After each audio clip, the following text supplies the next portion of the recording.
The day. It has finally come. I had been expecting it, but I never really thought that the prophecy would ever come true. But it is time. A little overly dramatic here, but I've kind of shoved Guinaifen into almost every poll that has appeared on this channel, and it was mainly because I didn't know who else to put in there. But yeah, I kind of expected her to win at some point. That point took a while, but you know, she finally did it, guys. Yay!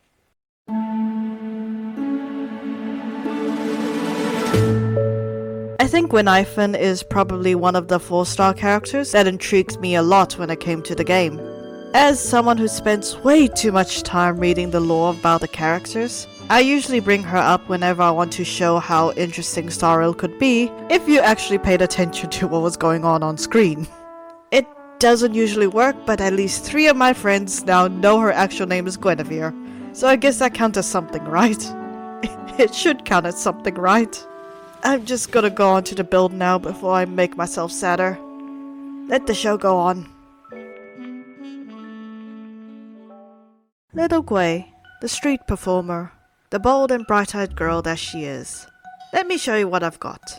I looked into the different races that I thought could work for her. So, Eladrin. I looked into some races that I thought would be used as a really good reference to King Arthur stories, and this one was the one that popped out to me the most. It could be a good reference to Avalon, and also give Guinaifen the feel of being an outsider, without going in a too far direction that could alienate her from the rest of the Shenzhou. Eladrins have dark vision, advantages against being charmed. They have their special phase step ability, depending on what kind of Eladrin they are. They get proficiencies in perception, and you don't really need to sleep per se. They enter into a trance-like state when resting, which has the benefits that elves have, while also making you conscious enough to be aware of your surroundings. For her season, I chose Spring, because it gives Guinaifen vibes. And it also gives her the ability to phase step 30 feet away, while also taking a willing creature that is 5 feet from you along with you. And for a class, I decided to go with a pure bard build, mainly because she's a well-known entertainer who has mastered a lot of different Shenzhou performances. It would be kind of insulting to not make her a bard, you know?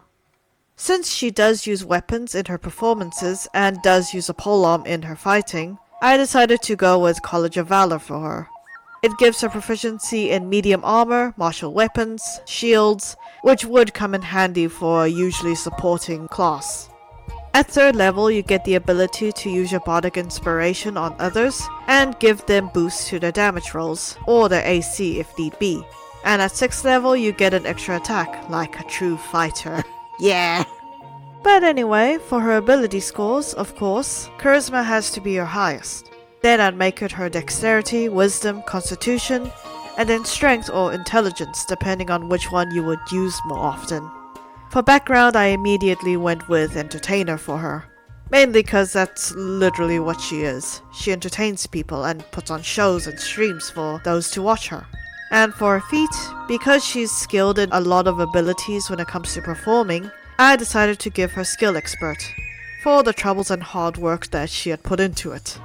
It increases one of her ability scores, you gain 1 additional proficiency, and expertise in a proficiency you already have, which boosts the numbers of expertise that Guinaifen has to 3, cause bards are built different, I guess.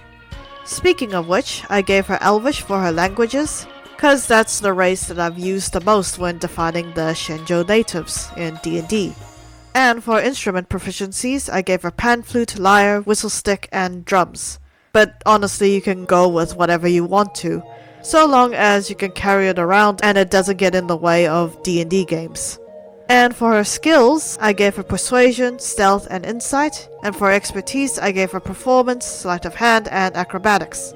For her magic now, I kind of wanted to give her some fun and creative spells, the kind that may not be really good in combat, but would be very entertaining to those who may be watching her when she's performing. So if you don't like any of these, you can change them to some more practical ones. But these are just my picks and what I find would be the most interesting for her. I gave her Dancing Lights, Mage Hand, Disguise Self, Featherfall, Silent Image, and Polymorph. Perfect spells to use when doing tricks in front of a crowd, and they're just really fun to have. I also gave her comprehend languages cause I can see her using it when she first ended up on the Luo Fu. Some other spells are sending, as a reference to the streams that she does online. With that, I also gave her Speak with Dead, as a reference to the ghost hunting event that she was in. And I also chucked in Thunderclap and Thunderwave, mainly because I could not find any fire spells for some reason. Why? Why did that happen? Anyway though, if you want to, you can also reflavor them as her chucking firecrackers at her enemies. Use Firebolt if you want to, cause I can't find it. But after all of that, for her equipment, I gave her a lance cause of her main attack, and I also chucked in some dynamite in her bag if you want to use something a bit more tangible to throw. Other than that though, that's what I have for her build.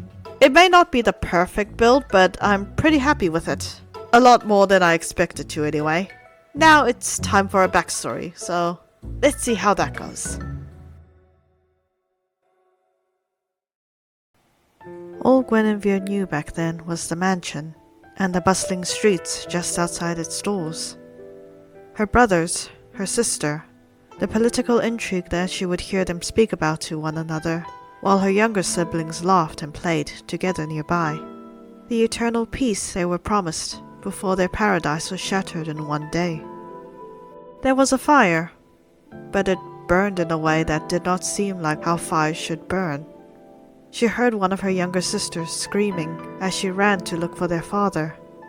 There was a cacophony of noises outside, but she didn't dare to look for herself.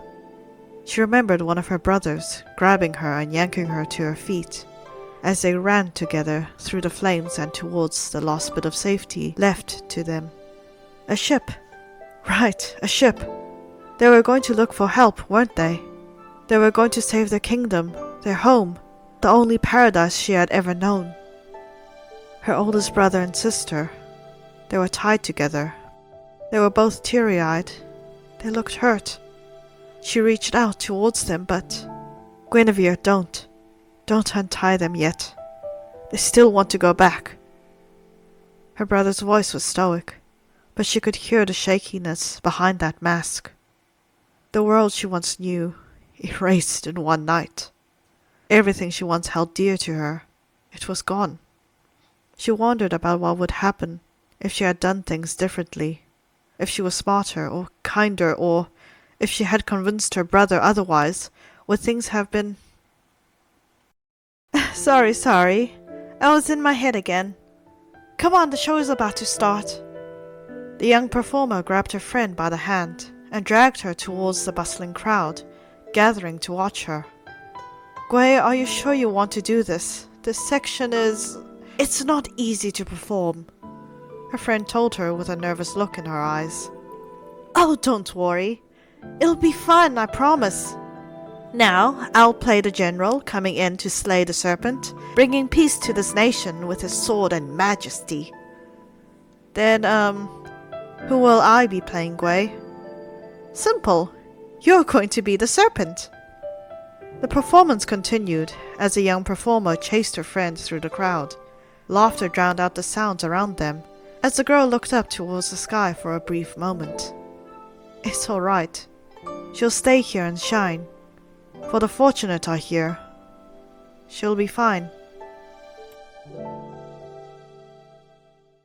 I'm not sure if I like this story or not, but I'm pretty happy with it for the most part. It makes an interesting tale, anyway. A story about an ex-noble turned into a street performer turned adventurer. That usually gives way to some interesting storytelling possibilities, and I must say, Guinaifen makes a really interesting character, being a great comedic character that can also be used in a tragedy setting. But enough about that for now. I'm just glad that I actually finally got to build her. I hope you guys enjoyed the video. I've had a lot of fun making it anyway. Thank you guys for watching, like and subscribe if you like, and I hope to see you all again next time. Take care.